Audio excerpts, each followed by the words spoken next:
Septembre 2008, Côte d'Azur. Soleil, plage, palace, people tapis rouge, somptueuse villa avec vue sur la mer, voiture de luxe et jolies filles. Mais depuis quelques années, la flambée des prix de l'immobilier vient ternir ce joli tableau. La French Riviera n'a jamais été aussi chère. Comment les permis de construire sont si faciles à obtenir pour certaines personnes? Qui sont les vendeurs? Et qui décide des prix? Nice. Après plusieurs mois d'enquête et de précieuses informations d'un indicateur surnommé Le Siffleur, toutes les pistes nous mènent à un seul homme, Jean-Patrick Zapetti.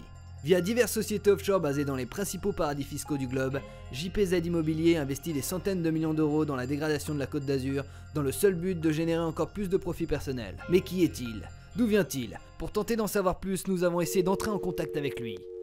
Non, désolé, monsieur Zapetti est à l'étranger en ce moment, merci. Sans succès. A l'aide d'une caméra cachée, se faisant passer pour des conseillers municipaux, nos enquêteurs décident d'aller filmer les locaux de monsieur Zapetti. Bonjour. Quelle ne fut pas leur surprise de découvrir la maquette d'un immense projet situé Cap d'Antibes, zone protégée et totalement interdite à la construction. Nom de code, Eden Thalassa Resort. Nous ne tardons pas à être alors accompagnés à la porte. Merci beaucoup, monsieur. Gentiment. Zapetti reste introuvable. C'est pourtant en sortant de ses bureaux de Cannes que nous faisons une incroyable rencontre. Jean-Patrick Zapetti lui-même. Et lorsque nous évoquons le nom d'Eden Thalassa Resort, voici sa seule réponse. Ah, sans commentaire, dégage! Mais comment? Cet homme pour qui tout semble si simple, en est-il arrivé là? Fils unique de Guylaine Marchand et de François Zapetti, respectivement cuisinier et mère au foyer, le petit Jean-Patrick connaît une enfance sans histoire dans une famille modeste de la banlieue nord de Nice. Il quitte l'école à 14 ans et décide de travailler pour son oncle, propriétaire d'une boîte de nuit place Masséna.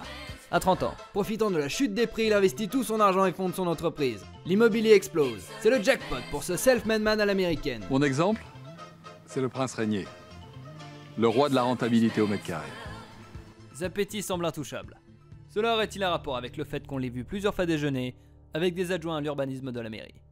Et ces deux hommes, filmés avec lui devant ses bureaux, quel rôle jouent-ils exactement? Karim Chaouch et Xavier Mazzini, tous les deux connus des services de police et plusieurs fois condamnés. On les suspecte d'être le bras armé de la machine Zapetti. Et lorsqu'on les interroge sur leur lien avec Zapetti, ils restent très vagues, Comme ça, on l'a croisé, quoi. Ouais. lancent des généralités, Mais on parle avec Zapetti comme on parle avec tout le monde. On parle avec le maire, on parle avec tout le monde, quoi. Je veux dire, on l'a déjà croisé une ou deux fois, voilà. reviennent sur ce qu'ils Écoutez, disent, je vous dis, nous, Zapetti, on le connaît pas, hein. L'Eden, je sais pas quoi non plus. Voilà, on n'a rien à vous dire. et hein. finissent par nous remercier.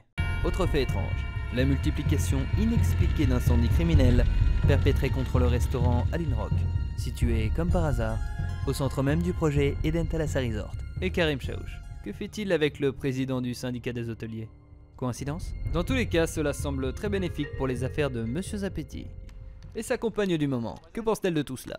Oui, c'est pour la télévision. Lorsqu'on évoque le nom d'Eden Thalassa Resort, elle devient très gênée Ça aurait été avec plaisir en fait, mais j'ai une petite...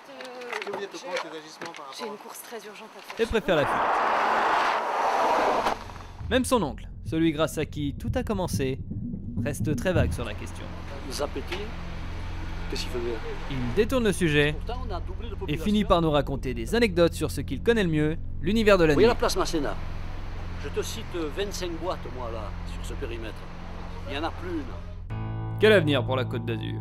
Est-elle vouée à vivre sous le règne du mensonge et de l'omerta? Quant à Maurice le Siffleur, ce mystérieux dénonciateur grâce à qui toute cette histoire avait éclaté, nous a-t-il révélé tous ses secrets? Ou cache-t-il un iceberg de vérité qui pourrait en déranger plus d'un? Dans tous les cas, nos équipes sont en ce moment même à sa recherche pour tenter d'en savoir plus.